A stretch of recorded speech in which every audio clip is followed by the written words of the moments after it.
Исәнмесез, хөрмәтле тамашачылар. Яңа гасыр каналында Ком сәгате тапшыруның чираттагы чыгарылышы. Бүген студиябызның кунагы Татарстанның халык артисты Кәрим Тинчурин исемендәге Татар дәүләт академия театры актрисасы, танылган җырчы Риза Тохватуллина. Риза ханым, исәнмесез. Исәнмесез. Риза ханым, сез миңа интервьюга әзерләнгән арада мин интервью бирергә яратмыйм дип, менә шундый бер фикерегезне әйттегез.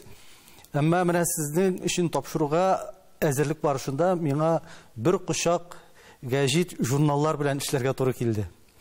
Бу әллә тарихта калдымы? Сезнең менә бу фикерегез белән аңлашып китик әле башта. Чөнки мин булай дип уйлыйм. Кеше яшәү рәвешендә, яшәү барышында үзгәрә. Аның фикерләре, аның дөньяга карашы. Менә миңа ул чакларда чыннан да мин хәтерлим. Менә моны хәтле газетләр, алар 90-нчы еллардан башлап. 90-нчы еллардан әйе. Хәзер алар минем бөтенләй юк. Менә ул чакта күрәсең, күрнәсе килә, ишеттерәсе килә. Ниндидер үзеңне дөньяда балкытасы килә.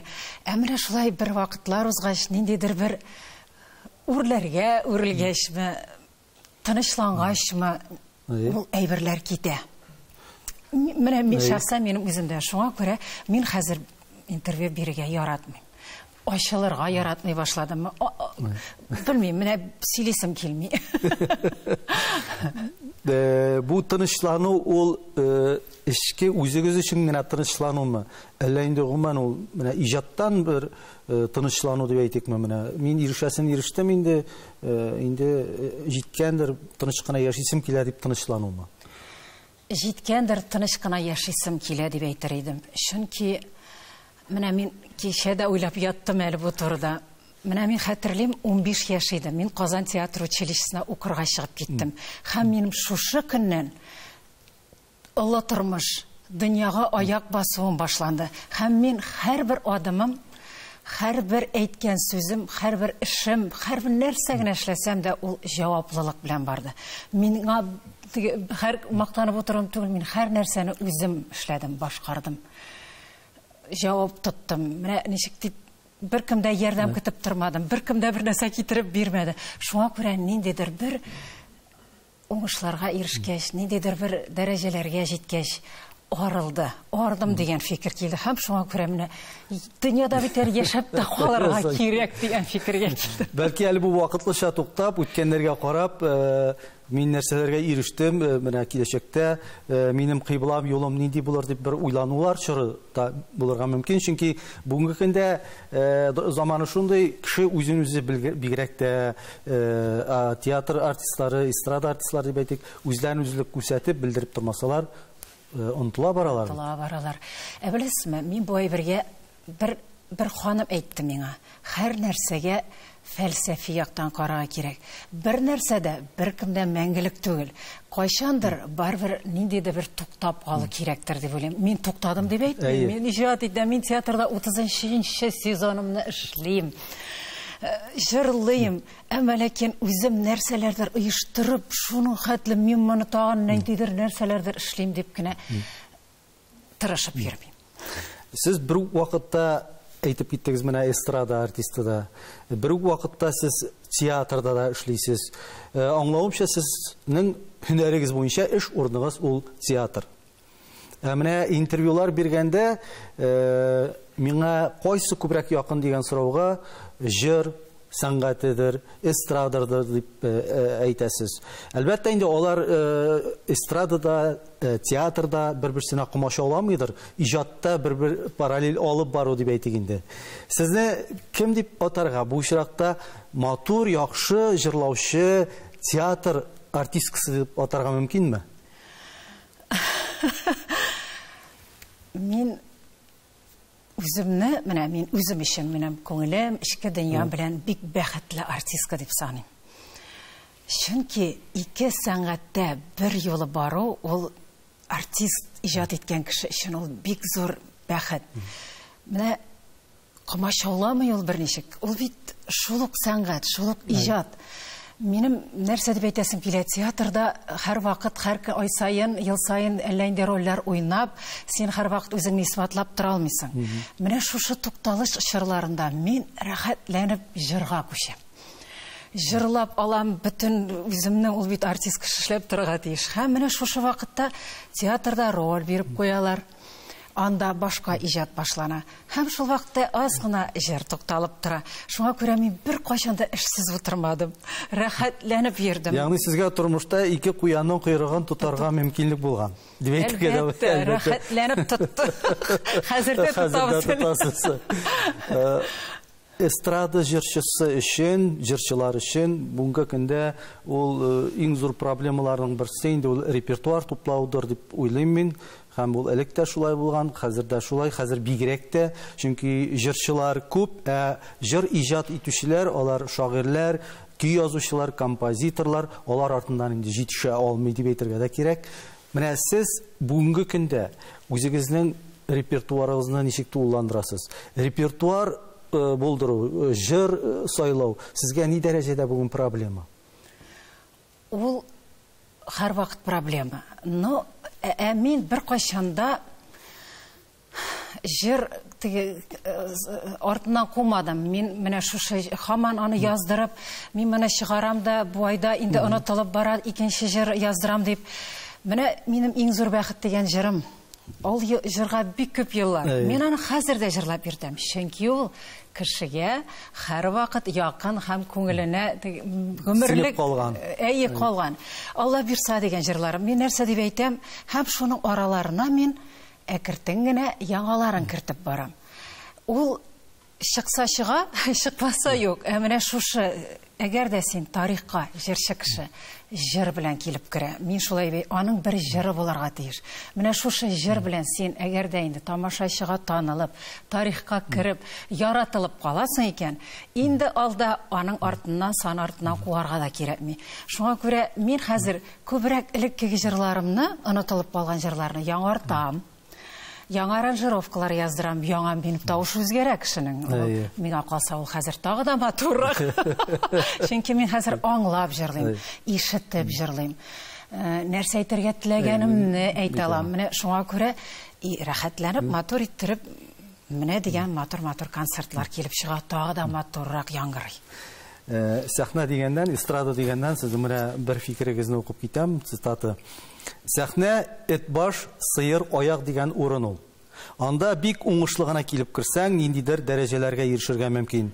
Булсаң син беренче бул, зур артист бул, булмасаң гади җырчы булып йөрүдән мәгънә юк дип саныйм дип әйткәнсез сез моннан бер 12 еллар элек чамасы.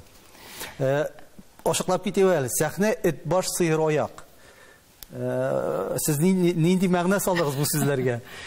Миңа калса, бигрәк тә хәзер 12 ел элек әйткәнмен икән, ул чакта да димәк шулай булган. Хәзер бигрәк тә эт баш, сыер аяк дип әйтерим, кемнең нишлисе килә, миңа калса, ул алай булырга тиеш түгел. Бәлки мин инде элеккеге кеше күзлегеннән сөйләшәмдер. Шулай да сәхнәдә матурлык, синең бөтен рәвешең туры килергә тиеш. Монда хәзер ничек чыгасылары килә, мин инде ачыктан ачык әйтмим, ыштансызмы, булаймы, тигеләйме, нишлисләре килә, ничек сикерәсләре килә, алай булырга тиеш түгел.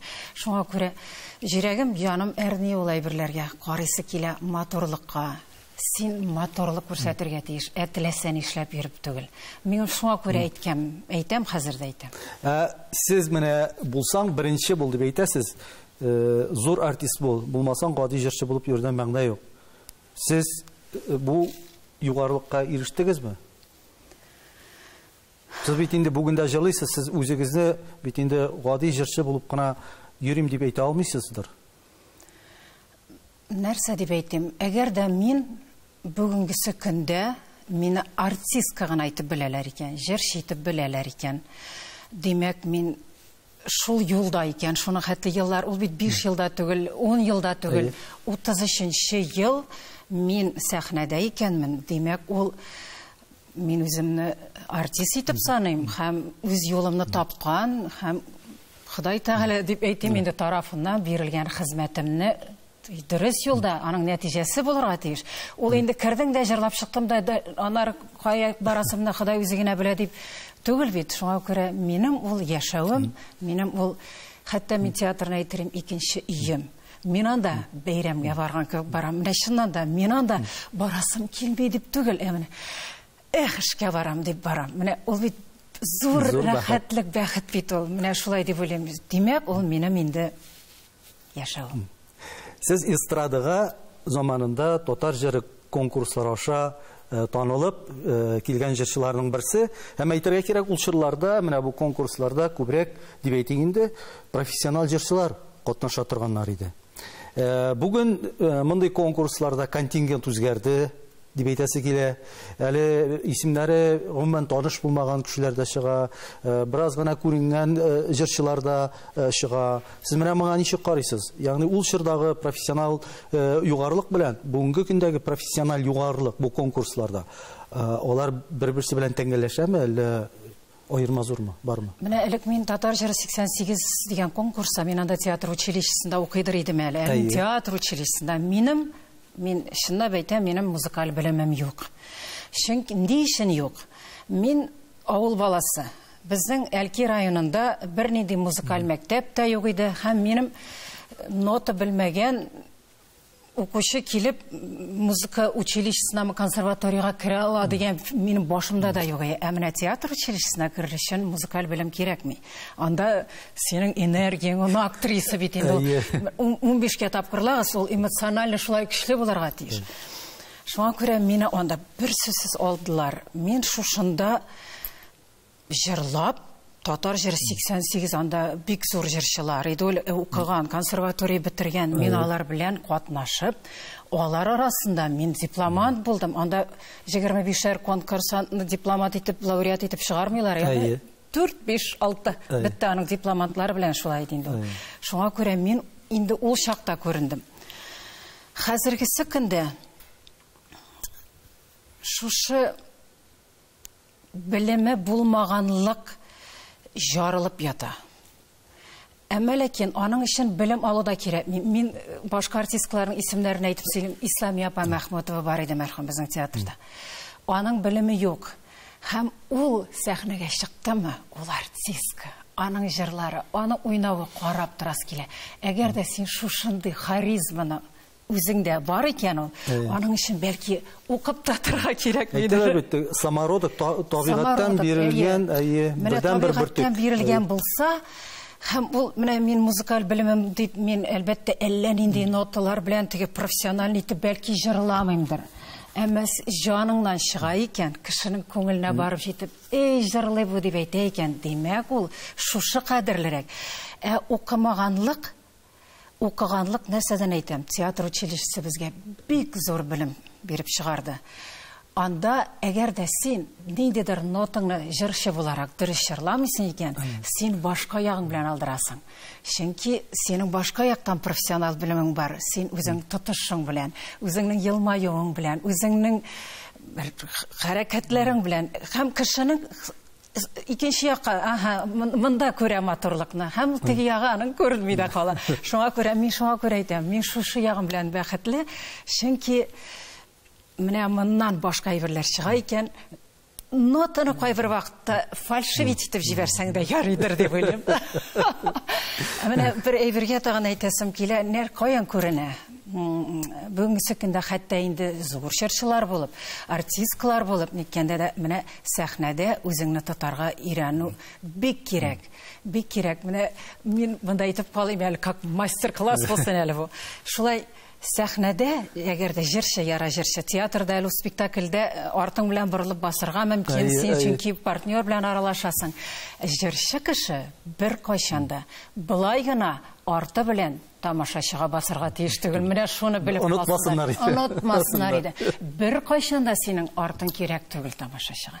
Менә шушы әйберләрне өйрәтәләр театр училищеларында, дөрес итеп сөйләшергә, җыр вакытында нәрсә нинди сүз әйтте икән бу дип аптырап халык тыңлап утырмасын. Һәрбер сүзең аңлашырга тиеш. Менә шушы әйберләр, менә әлбәттә ул инде еллар буена килгәндер. Шулай да менә нәрсәсе белән аерылып тора дип әйтәм. Бөтен кешегә хәзер ярар инде булар барбер җитше булып китми инде, ярап бирик инде дигән әйберләр дә бар жюри тарафыннан. Сез минем белән килешәсез дип уйлыйм. Араларында чыннан да менә дигән итеп җырлаучылар да бар. Тинчурин театрының менә язмышына шулай язылган микән инде, мин аны ничек тә дип аңлата алмыйм. Әгәр дә ул бер генә очрак булса, бу очраклылык кына дияр идең. Берничә мисал булгачыннан закончалык кебек тә килеп чыга. Минем соравым нәрсәдә, әлеге театрда эшләгән артистлар берничәсе дип әйтик, менә шулай эстрадага китеп бардылар. Хәния апа Фәрхи заманында театрда образлар тудырган, рольләр башкарган актриса тулайым эстраданы үз итеп сукмаган шунда тапты. Әле яңа гына мисаллардан дип әйтсәк инде Ләйсән Мәхмүтова, аңлавымча инде ул театрдан китте, шулай эстрадага үзен багышлады. Зөлфия Вәлиева, сез дә 50% театрда, 50% эстрадада.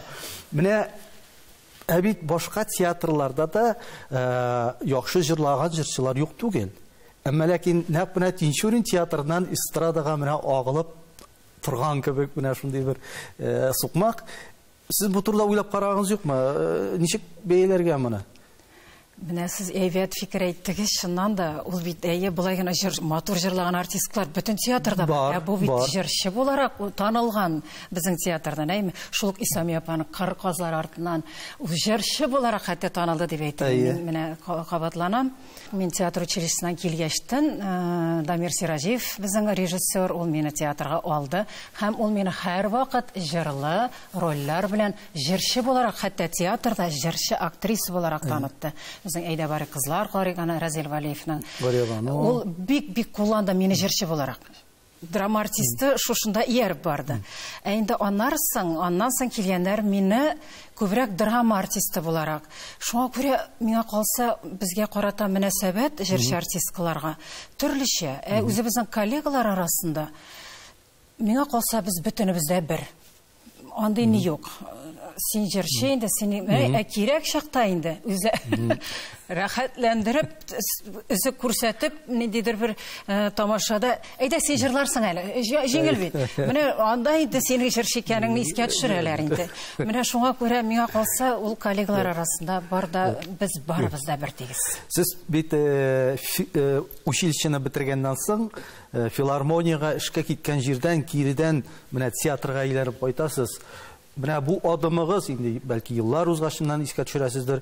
Ул дөрес адым булды дип саныйсызмы сез аны? Дөрес адым булды дип уйлыйм. Мин аны атнага бер булса да искә төшереп куям ул галәмәтне, чөнки мине шул татар җыры 88 конкурсларыннан соң инде филармониягә, андый музыкаль белем юк, филармониягә алалар. Бу инде миңа калса зур бәя булгандыр. Ул чакта распределение дигән әйбер бар иде. Министр, мәдәният министры тарафыннан алар безне билгелидер. Шулай итеп филармония үзе сорау бирә алар өчен. Шуларны бөтенесен эшләп куйгач диплом спектакльләрен карарга килде Дамир Сиражиев. Инде без бөтенебез билгеләнеп беткән.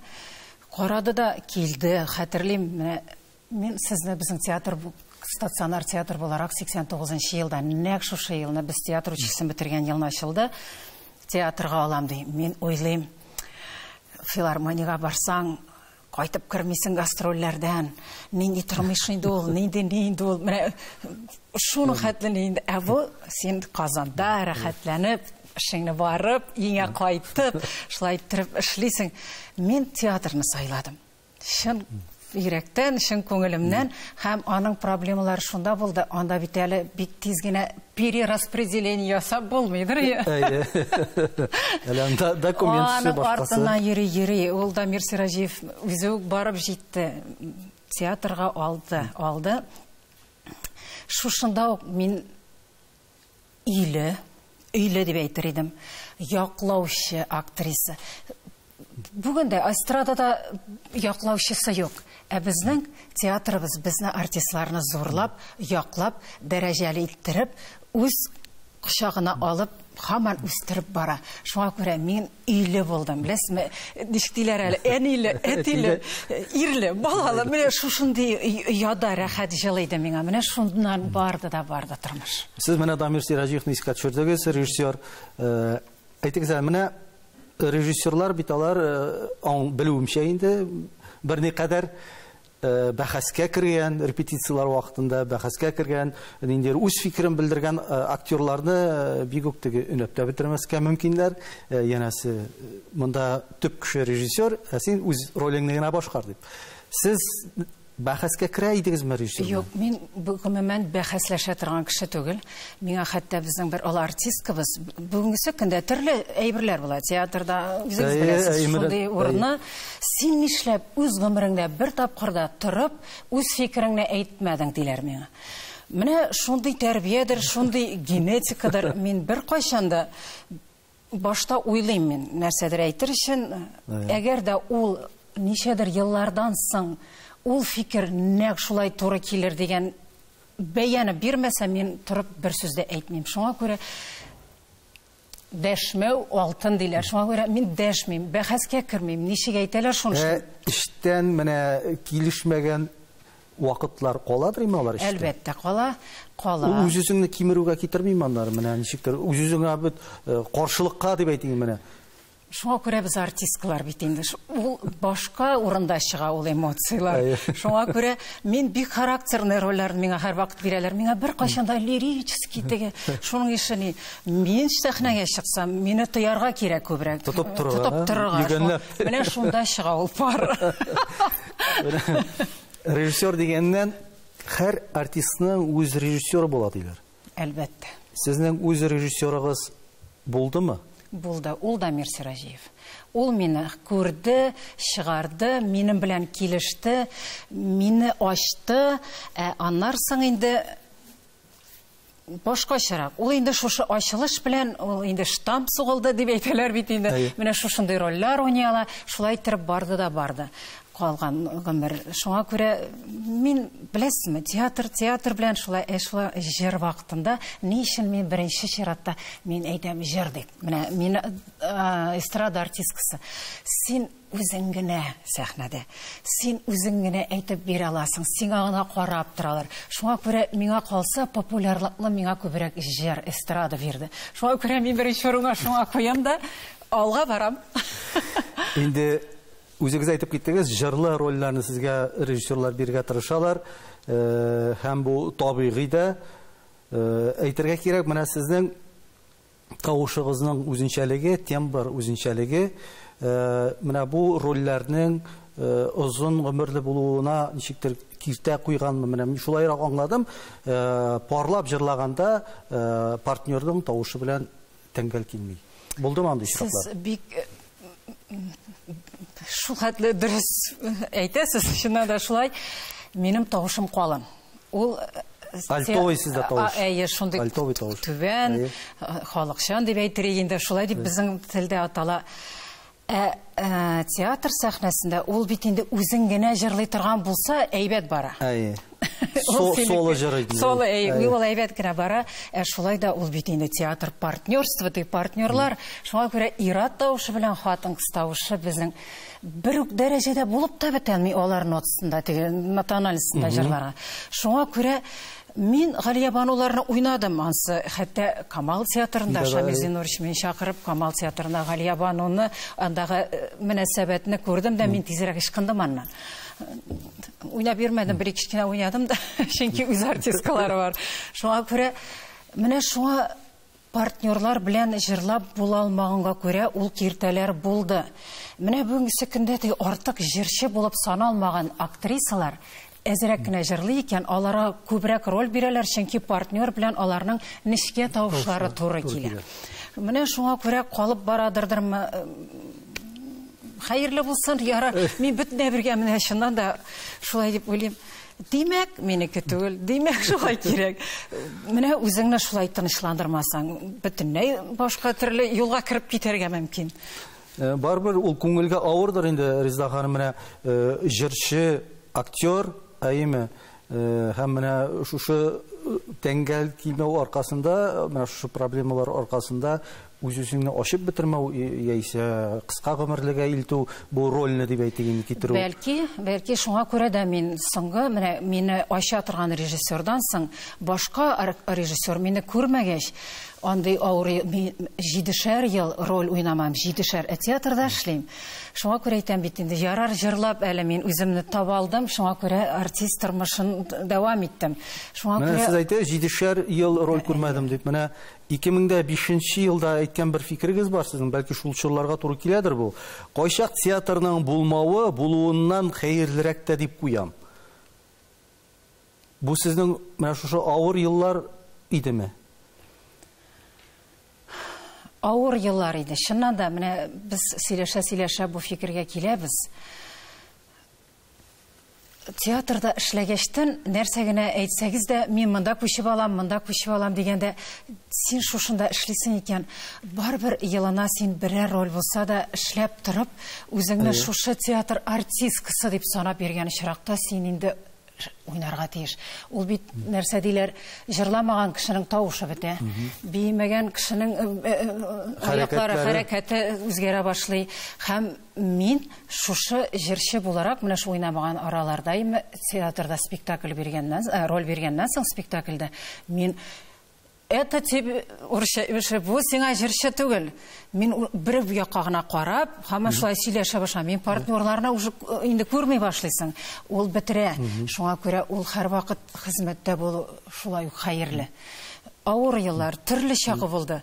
Шулай да менә бүгенге китә Аллага шөкер балкып утырам икән. Беркемнең дә казаны буш түгел. Кемдер әле бөтенләй күренә алмыйча да гомер буе театрларда, эстрада эшләп үзенең тамашачысын таба алмый, үзенең теге нәтиҗәсен күрми. Миңа калса аларга караганда бу язмыш бик зур күберкә яхшырактыр дип уйлыйм. Сезнең беренче ролегез Галия Бану Хәйдәр Фәйзидә, җырлы роль. Әйтегез әле, менә бу образ белән Галия Бану белән Резда арасында уртаклык бармы? Беләсезме, ул бит инде тормышка кыз бала. Ничек дип әйтим, менә без Дамир Сиражиевның куелышында ул бөтенләй икенче төрле фантазиялы иде инде. Менә бүгенгесе көндәге форматка ул кеше исән булса, әле аның бүгенге көндә дә фантазиялары ташы башкан булыр иде. Шуны әйтәсем килә. Ул бөтенләй икенче төрле, шундый характерный, ул анда чыгып дип йөри. Без аның классика үрнәгендә ул бит бөтенләй икенче төрле. Мискен түгел инде ул, шулай да үзенең лирик күбрәк. Лирик. Йомшак, ә ул анда минем халәткә туры китерә әйттереп куйды. Анда мин бик характерный Галия Бану иде. Менә характер дигәннән, сезгә бит инде төрле образларны күрсәтергә туры килә, төрле рольләрне башкарырга. Ни дәрәҗәдә сезгә менә рольгә кирип китү катлаулы, әйеме? Һәм менә сезгә бөтен рольләрегез дә үзегезгә кигән күлмәк кебек ятышып торадыр алар рольләр. Ятыша, ул әкертен генә ятыша да башлый бер заман. Башта әлбәттә бер генә нәрсәдә әле беренче, икенче, өченче, бишенче премьерларда, куелышларда әле кирип тә китә алмаска мөмкин. Аннары соң шул хәтле кирип китәсең, аңлый башлыйсың, яши башлыйсың. Ул шуның өчен артистлар бит инде без. Ул инде ничек дип әйтсәң да ул эштән килә. Ул рольгә керә башлыйсың, син ул тормыш белән яши башлыйсың. Шуңа күрә эмоциональ яктан да менә мин һәрвакыт әйтәм, артистларны бит инде шундый бит инде, ну безнең кебек түгел бит инде. Җир кешеләре түгел. Җирдә йөргән кеше сәхнәдә басып тора алмый. Ул шушындый ук, син шулай ук сәхнәдә йөрисең икән җирдә. Ул инде бернинди дә артистка түгел. Шуңа күрә эмоциональ яктан булганга күрә, ну шуның өчен Ходай Тәгалә биргән сәләт дип әйтәм инде. Әлбәттә рольгә керәсең. Керәсең, шушының белән яши башлыйсың, шушының белән ышанып җылый башлыйсың, ышанып көлә башлыйсың шар-шар. Ишкынып китеп үзеңнең сүзләреңдә әйбәтләп әйтеп куясың. Шул артист тормышы шундый инде. Аннарысы өйдә дә шулай йөрисең. Ну, хвайт играть дип уж. Я кайткач әйтеп тә куялар. Шуңа күрә аның хикмәтләре шул инде. Bir интервьюда миңа характерлы рольләр ошый, лирик образларда ачылып бетә алмыйм кебек дигәнсез. Ә бит менә лирик образларда үзегез әйтмешли шул Галия Ванул да алар бит характерлы да булырга мөмкин бит. Әйе, менә шуңа әйтәсем килә. Минем шул лирик яктан ул шул Галия Ванулар булгандыр инде. Юк, Мирхәйдәр Фәйзинең Ак калфагында мин Хәмдияне уйнадым шулай. Анда да ничек бар шулай. Чөнки сәхнәдә нишләпсең шундый стереотиплар, нишләп әле ул Хәмдия, мәсәлән, менә шундый гына булып, шулай гына булып, мискин генә булып яшәргә, шулай күрсәтергә тиеш, шулай язылган булырга тиеш түгел. Нишләп әле ул характерлы булмаска тиеш. Характерлы булды дип инде теләсә нәрсә кычкырып, акырып йөрүдә түгел. Шулай да шундый үз теләгән, үз фикерен әйтеп әйтә торган роль итеп күрсәтәсең дә аны кеше тамашачы кабул итә. Һәм ул бара. Менә шуңа күрә мин яратам. Нишләптер мин сәхнәгә чыксам тормозларым бетә. Тамашачы дигәннән менә сез инде 30 елдан артык сәхнәдә, шушы дәвр ичендә дип әйтик. Тамашачы ул ни дәрәҗәдә үзгәрде? Кайсы якка үзгәрде? Бүгенге көндә әле тамаша залында ак яулыкларын бөркәнгән әбиләр утырамы? Бармы әле алар? Көннән-көн сирәгә ялар. Алар бар, алар килә җаныкайларым. Алар нәкъ шушы тормышны карага килә. Беләсезме, мин бәлки бу дөньядан артта да каламдыр. Мин һәрвакыт ул нәтиҗәне үземә ясап куям. Миндер монда, тормыш дөнья түгелдер. Чөнки дөнья алга бара. Әллә нишли алга барадыр ул. Бер кайчан тукталырга тиеш түгел. Шулай да менә мин искелектә калмадым микән? Бер уйласаң, тормышны сәхнәдән күрсәтсәң хәерлерәк. Ул үзгәрми. Мәхәббәт, кеше араларындагы мөнәсәбәт, барсы да тормышта кала. Башка әйберләр үзе, бәлки ул техник ягыннан үзгәрәдер, бәлки ул сәясәт ягыннан үзгәрәдер. Ничек диләр инде, тормышның үзәге ул барбер кала. Ир белән хатын булулар кала, яратышулар кала. Менә шушыларны бетермәскә иде. Һәм нишләптер театрларда замана үзгәрешенә ярыбрәк, әзрәк киләчәк буынга эшлибез дигән әйбергә юлга басты. Начар түгелдер. Олы буында экспериментлар начар түгел, димме? Начар түгелдер. Әмма ләкин һәр нәрсәнең үз урыны булырга тиеш. Булсын ул эксперимент театр. Ул теге чакларда Рим заманнарында булган, империя заманнарында. Менә шушы безнең театрыбызның йөзен үзгәртмәскә иде дигән фикердә. Тамашачы үзгәрдеме ул? Безнең сизеләме ул менә тамашачының сезгә карата, актерларга карата, спектакльгә карата мөнәсәбәте күбрәк кулчабалармы, заграк кулчап утыралармы, сөйләшеп утыралармы, ничек ул? Телефоннан утыралармы? Сөйләшеп утыралар. Нәрсә булды инде бу дип тә китүчләр бар. Спектакльне күрә. Менә куелган әйберне күрә. Әгәр дә ул чыннан да менә мин әйткән тормыш белән бергә бәйле матур иттереп, яисә тормышта рәхәтләнеп, акырып җылап утыра торган әйбер икән. Көлеп рәхәтләнеп, үзеңнән көлгән кебек көлеп утыра торган әйбер икән. Кеше 5 минутта, 10 минутта кулчап утырган мышт.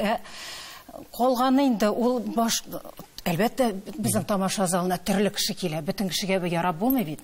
Шулай да күбесе ул барбер әле бар иде бит сезнең спектакльләр. Карыйдыр бит дип килүчеләр күбрәк. Менә шуңа күрә тамашачылар арасында бит бары шундыйлары, алар актерга йөриләр. Ул анда нинди спектакльдә уйнавы аның мөһим түгел, ул аны карарга килә. Аның уйнавын карарга килә. Тамашачылар арасында бармы икән? Менә Ризданы уйнавын карарга киләбез. Риздага киләбез дип әйтүчеләр.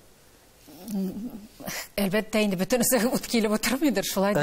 Юк, алар күп булмый, алар берничә генә булырга мөмкин. Шулай да, менә без сине карарга барыр идек дигән фикерләрне мин ишетәм. Әмма ләкин минем ниндисең, нишләп юксың син, нишләп шавышып балачага йөрисең, нишләп сез юксың анда дигән фикерләр дә бар. Әлбәттә, менә аннарсын шуны әйтәсем килә. Менә режиссерның тагын бер бик үзенчәлекле ягы булырга тиеш. Ул артистларны, буынны үстереп, менә карагыз, шушы буынга йөргәннәр, шушы бүгенге көндә киткән буын артистлар китеп бара. Тәрбияли микән бүгенге көндәге режиссерлар артистларны? Менә шушы, менә Резидәне чыгарсын дип, Резидәне чыгарам, мин аны нитәм, анарга килсеннәр, аңа йөрсеннәр. Андый әйберләр бик юк ахыры. Хәзер һәркем үзе турында уйлый. Мин аны ничек дип әйтә алам, яхшымы бу, начармы бу? Шулай да дөрес әйтәсез. Театрга тамашачы артистларны да күбрәк карарга йөри. Менә шуны күрәм бит мин дип. Музыкаль театр.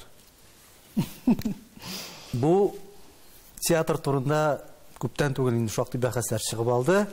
Һәм сез инде аннан турдан-туры хәбәрдар дип әйтәсе килә, чөнки нәкъ менә Тинчурин театры җирлегендә, нигезендә шундый тәкъдимнәр булган иде бу музыкаль театрны эшләү.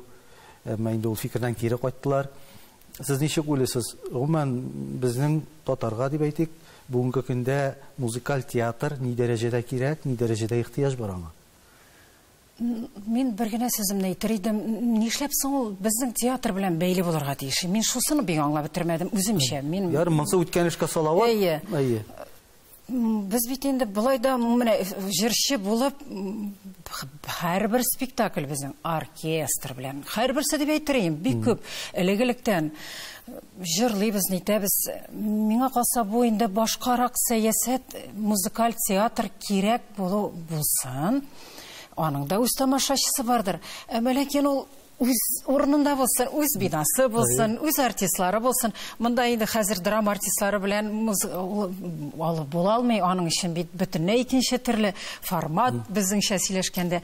Шуңа күрә кирәктер булсын, бик матур иттереп мюзиклда шундый тавышлы җырчыларыбыз бар. Аларны кулланыр өчен кирәктер ул бәлки. Булсын. Безгә генә тимәсеннәр дигән фикерем инде минем менә шулай. Ягъни театрның электән килгән традицияләре, электән килгән форматы ул сакланып калырга тиеш. Әлбәттә.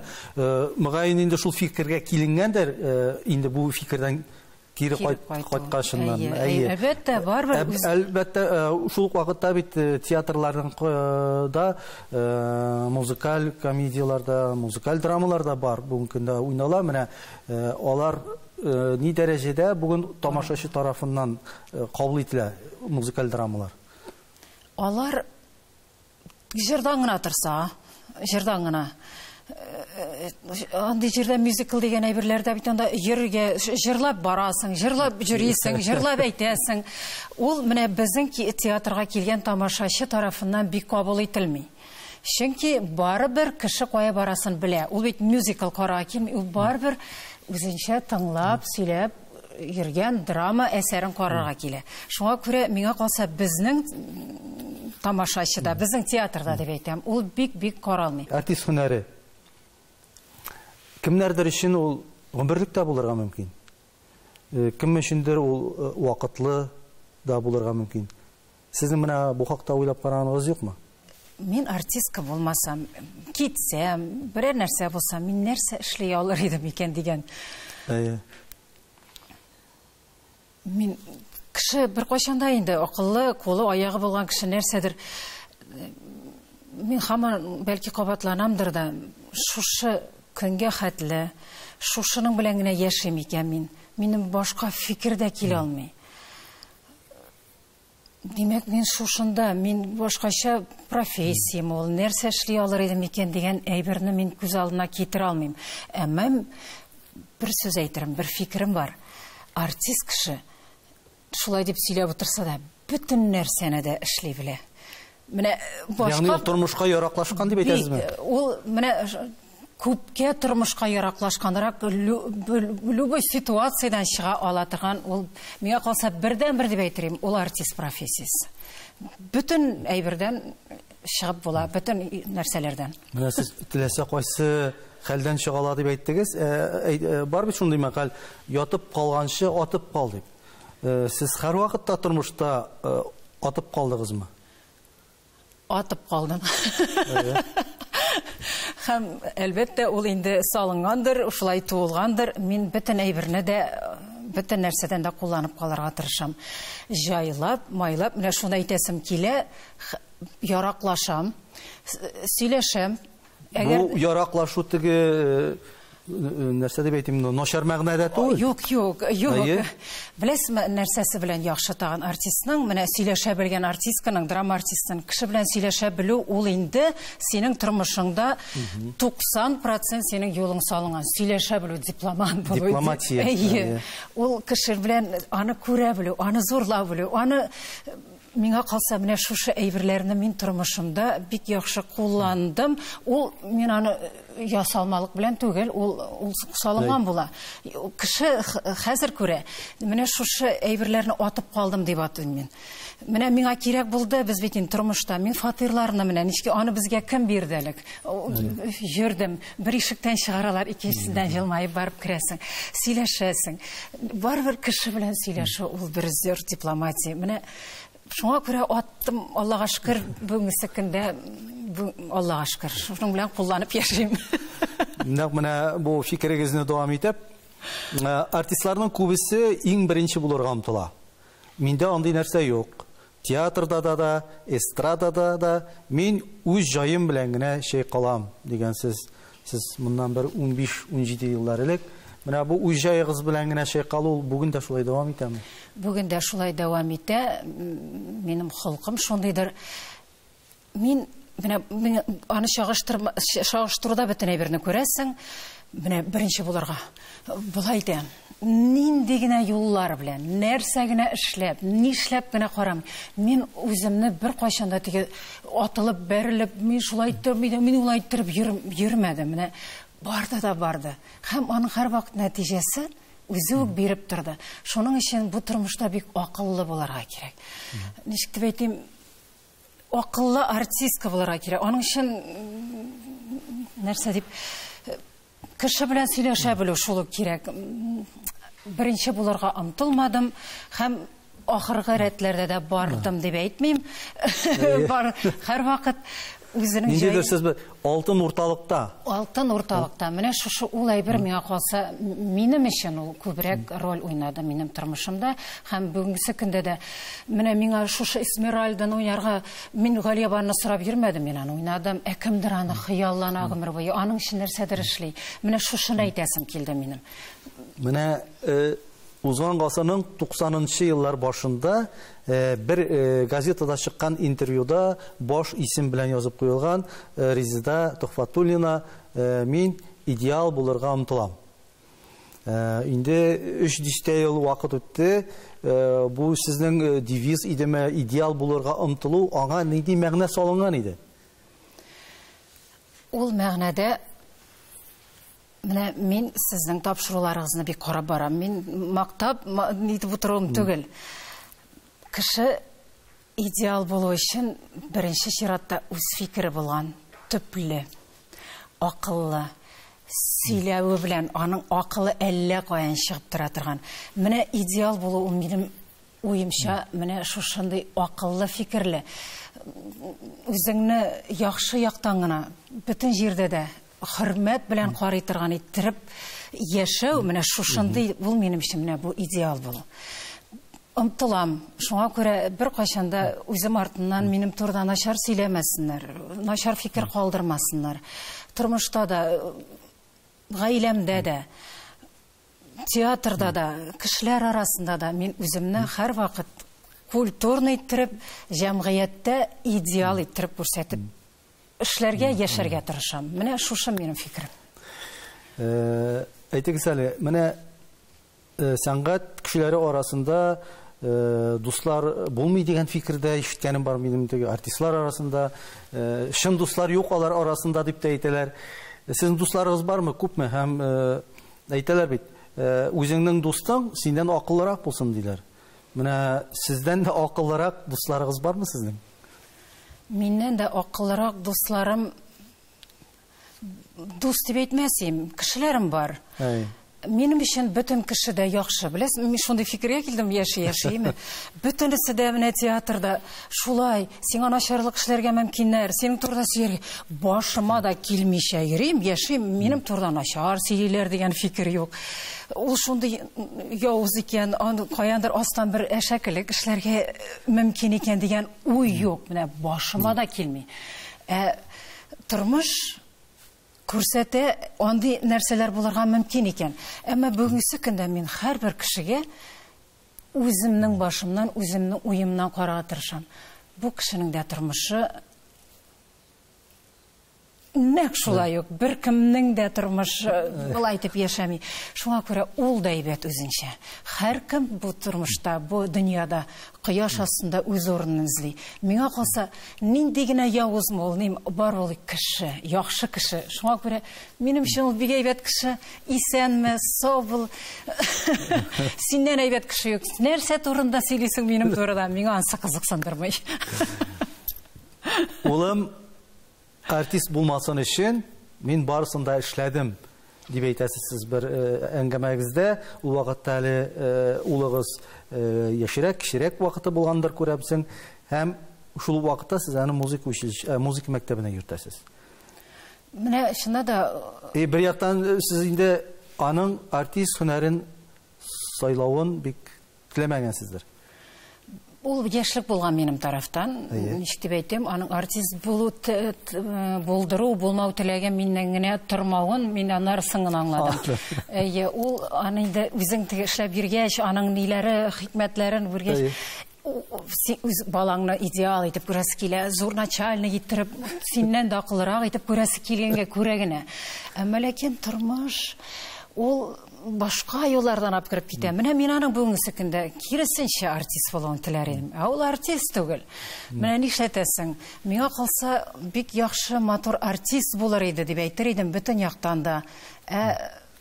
Артист түгел. Менә мин бу фикерләрем белән бүгенге көндә инде бик килешеп бетмим. Инде балалар турында сүз чыккан икән, менә бүген үсеп килүче буын дип әйтик. Сез бит инде аларны бары күзәтәсез, аралашасыз. Нинди буын үсә бүген? Бигрәк тә менә безнең милләтебез дип әйтик, татарлар арасында. Чагыштырырга да җирлекләр бар, инде тормыш тәҗрибәсе дә бар. Нинди алар, нинди буын бүген? Без бит әйтәбез, менә аталар һәм балалар проблемасы ул гомер электән булган, хәзер дә бар дип. Бүген проблемалар бармы безнең аталар белән балалар арасында? Бар. Беләсезме, мин булай дип уйлыйм, бүгенге көндәге балалар, ул бар, каядыр килеп чыгар, аның ата-анасыннан килгән теге генетический нәселдән килә торган, алар тормыш яшәү рәвешендә алар барсы да килеп чыгачаклар, начар ягыда, яхшы ягыда. Шулай да аларның менә шушындый битарафлык мин күрәм. Без нишләптер безне алай итеп үстермәсәләр дә, аларны алай итә белү юк. Мин әйтәм, кешене кеше итә белү юк. Бардыр, бөтенесе турында да сүзем. Әмма ләкин менә шундый мисаллар бар дип әйтәсез. Шундый мисаллар бар, күбрәк. Шулар анарсың тел мәсьәләсендә килгәндә, аны нәрсә эшләтә алабыз без? Менә мин баламны чыннан да татар гаиләсендә, татарча сөйләп, татар театрына йөртеп, әмма ләкин ул бит өйдән чыгып китте ул бала. Һәм җәмгыятькә эләкте. Кибеттә язылып куелган магазин, әле хәзер магазин дип тә язмыйлар анда, кибетнең инглиз телендә. Ягъни яшәү мөхите ул урысча. Менә бу әйбердә әзрәк кенә буталып калам, нәрсә эшләргә тиеш ул бала. Менә шушы нәрсә эшләргә тиеш. Менә Төркияләргә, ниләргә барып, читләрдә күп йөрибез. Аларның бөтен нәрсәсе дә үз телләрендә язылып куелган. Алар үз дәүләтләрендә яши. Без бит шулай үз дәүләтебездә яшибез. Шуңа күрә без гел татарча гына үзебезчә генә сөйләшә алу мөмкинлеге юктыр дип уйлыйм. Менә шушындый буын, ул менә шушы тамашачылар арасында да бармы алар? Алар барысы да менә татар телен җиренә җиткереп белеп, тыңлап утыралар микән? Менә андыйлар күбрәк авылдан килгән. Менә нәрсә әйтсәгез дә, авылдан киләле безнең тел белеп, телне аңлап Коткаручылар безнең тамашачыларыбыз рәхмәтле бер алам. Ул ничек дип әйтим, студентлар бар араларында, урыста тыгып наушниклар тыгып караучылар да. Аннан соң менә ана белән ата бала арасындагы мөнәсәбәтләрне әйтәсем килә. Без үзебез дә артык тәрбияләмибез микән дигән фикергә килдем. Бу яшемдә минем улыма инде 30-дан арты. Шуны әйтәсем килә. Анарга гына, аларга гына яхшы булсын. Менә безне әти-әниләр име сез эшләргә тиеш дип менә мин хәтерлим. Мине беркем дә иркәләп сөеп, "Зай, утыр" дигән кеше булмады. Сыерсау эшлә, аңа карап без начар да булмадык. Безне беркем дә квартиралар биреп, акчалар биреп, әллә нәрсә кандырып укырга кертеп бөтен эшне эшләмәде. Һәм без Аллага шөкер, тормышта үзебез тырышлык юлны табарга. Бүгенге көндә без балаларны артык иркәлибез. Үзебез гаепле. Үзебез гаепле. Ягъни без аларга ниндидер менә инкубатор шартлары тудырабыз. Без аларның тормышлары безнекеннән яхшырак булырга тиеш дигән. Ничек шундый психология яши бүгенге ата-анада менә балаларга карата? Әллә бу шундый заманның менә шундый шаукымы шире микән? Шаукымы ширедер дим, чөнки менә заманалар без бөтенебез дә бер төрле идек. Ул бит шушай вазгыять нәрсәдән килеп чыга, сәясәт нәрсә. Безнең бөтенебез бер идек. Шулай бит, бер тигез идек. Бер төрле киенәбез, бер төрле тырышабыз, нитәбез. Хәзер берәү үзегез беләсез. Икенчесе инде, җаным, ул шундый яхшы булырга мөмкин.